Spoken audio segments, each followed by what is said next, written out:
আসসালামু আলাইকুম। আজকে আমরা সংখ্যা চ্যাপ্টার থেকে 32 এবং 64 এর ভাজক সংখ্যার পার্থক্য কত তা নির্ণয় করব।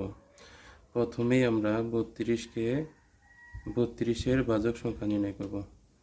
32কে আমরা উৎপাদকে বিশ্লেষণ করব।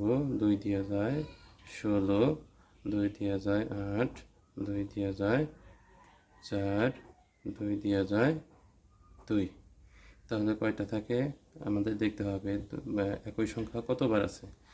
1 2 3 4 5।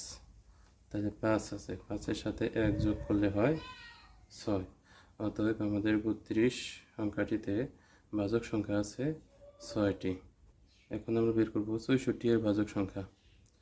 6 4 64। 2 দেওয়া যায় 32, 2 দেওয়া যায় 16, 2 দেওয়া যায় 8, 2 দেওয়া যায় 4, 2 দেওয়া যায় 2। তাহলে আমরা দেখব 2 কতটি আছে। 1 2 3 4 5 6। 6-এর সাথে 1 যোগ করব, 7। তাহলে আমরা 64-র ভাজক সংখ্যা পেলাম 7 এবং 32-এর ভাজক সংখ্যা পেলাম 6। এখন দুইটার পার্থক্য, 7 থেকে যদি 6 বাদ দিই তাহলে 1 থাকে। অতএব অপশনগুলোর মধ্যে গ নম্বর 1 সঠিক উত্তর।